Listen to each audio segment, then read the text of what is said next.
स्वामी विवेकानंद द्वारा शिकागो में दिए गए विश्व प्रसिद्ध स्वागत भाषण।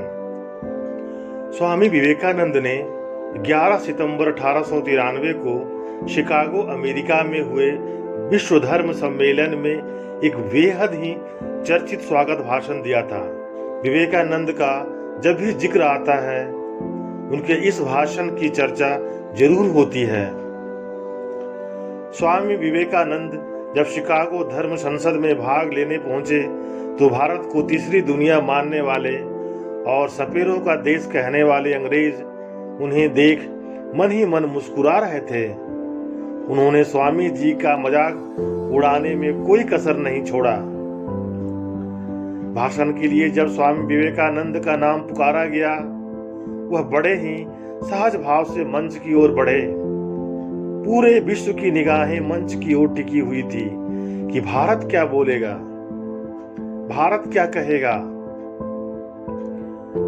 स्वामी जी सिर्फ 5 शब्द बोले, जिसे सुनने के बाद सभागार तालियों की गड़गड़ाहट से गूंज उठा। इन्हीं 5 शब्दों ने आने वाले 500 वर्षों के लिए सनातन संस्कृति का ध्वज गाड़ दिया था। स्वामी विवेकानंद ने अपने भाषण की शुरुआत sisters and brothers of America से की। ये 5 शब्द दुनिया में विश्व बंधुत्व का संदेश बनकर गूंज उठे। स्वामी विवेकानंद के स्वागत भाषण का हिंदी रूपांतरण इस प्रकार है।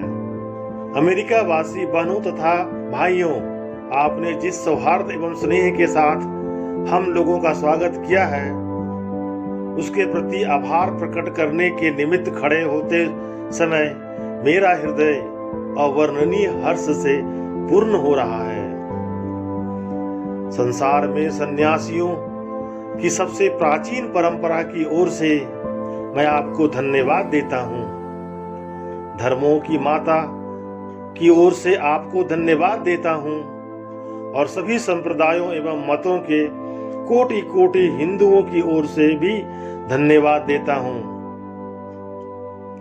मैं इस मंच पर से बोलने वाले उन कतिपय वक्ताओं के प्रति भी धन्यवाद ज्ञापित करता हूं, जिन्होंने पूरब के प्रतिनिधियों का उल्लेख करते समय आपको यह बतलाया कि दुनिया में सहनशीलता का विचार सुदूर पूरब के देशों से फैला है।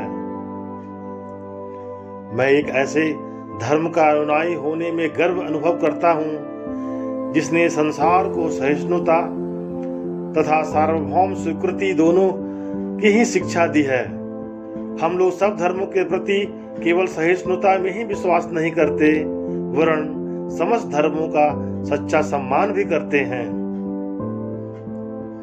मुझे ऐसे देश का व्यक्ति होने का अभिमान है जिसने इस पृथ्वी के समस्त धर्मों और देशों के उत्पीड़ितों तथा शरणार्थियों को आश्रय दिया है। मुझे आपको यह बतलाते हुए गर्व होता है कि हमने अपने हृदय में उन इजरायलियों की पवित्र स्मृतियां संजो कर रखी है जिनके धर्म स्थलों को रोमन हमलावरों ने तोड़ तोड़ कर खंडहर बना दिया था और तब उन्होंने दक्षिण भारत में शरण ली थी। मुझे इस बात का गर्व है कि मैं एक ऐसे धर्म से हूँ जिसने महान पारसी धर्म के लोगों को शरण दी तथा अभी भी उन्हें पाल पोष रहा है। भाइयों, मैं आप लोगों को एक श्लोक सुनाता हूँ जिसकी आवृत्ति मैं बचपन से कर रहा हूँ और जिसकी आवृत्ति प्रतिदिन लाखों मनुष्य किया करते हैं। रुचि नाम वचित्र्य दृजु कुटिल नाना पथ जुषाम निर्नामे को गमसत्व मसी पैसा अर्णव इव।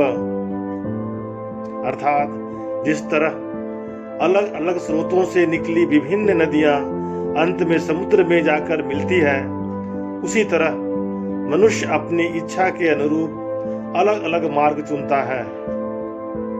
वे देखने में भले ही सीधे या टेढ़े मेढ़े लगे, पर सभी भगवान तक ही जाते हैं। यह सभा जो अभी तक आयोजित सर्वश्रेष्ठ पवित्र सम्मेलनों में से एक है, स्वतः ही गीता के इस अद्भुत उपदेश का प्रतिपादन एवं जगत के प्रति उसकी घोषणा है। ये यथा मां प्रपद्यन्ते तस्थैव भजाम्यहम् मम वर्त्यानुवर्तन्ते मनुष्याः पार्थ सर्वशः। अर्थात जो कोई मेरी ओर आता है, चाहे किसी प्रकार से हो, उसको प्राप्त होता हूँ। लोग भिन्न मार्ग द्वारा प्रयत्न करते हैं, अंत में मेरी ही ओर आते हैं। सांप्रदायिकता, हठधर्मिता और उसकी विभत्स वंशज धर्मांधता इस सुंदर धरती पर बहुत समय तक राज्य कर चुकी है। वे पृथ्वी को हिंसा से भरती रही है, उसको बारंबार मानवता के रक्त से नहलाती रही है, सभ्यताओं को विध्वंस करती और पूरे पूरे देश को निराशा के गर्त में डालती रही है। यदि ये विभत्स दानवी न होती तो मानव समाज आज की अवस्था से कहीं अधिक उन्नत हो गया होता। पर अब उनके अंत का समय आ गया है और मैं हृदय से आशा करता हूं कि आज सुबह इस महासभा के सम्मान में जो घंटा ध्वनि गुंजायमान हुई है, वह समस्त धर्मांधता का, तलवार एवं लेखनी के द्वारा होने वाली सभी उत्पीड़नों का तथा एक ही लक्ष्य की ओर अग्रसर होने वाली मानवों के पारस्परिक कटुता का अंत सिद्ध हो। इति श्री।